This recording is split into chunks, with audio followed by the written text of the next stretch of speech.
14 বছর পর আমার প্রিয় মানুষের সাথে দেখা হলো। আর দেখেন, হাঁসের মাংস আছে, গরুর মাংস আছে, মাছের ভর্তা আছে। খায়া দুনায় আলতাছি আজগা দেখবাই সে চালতাছি খায়া আজগার মতো খাওয়া আর খায় না। 14 বছর পর প্রিয় মানুষটার সাথে আমার দেখা হলো।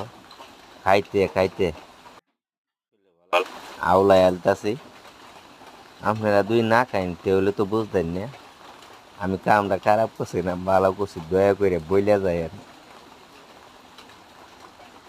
এরপরে আজকে আমি খুবই খুশি।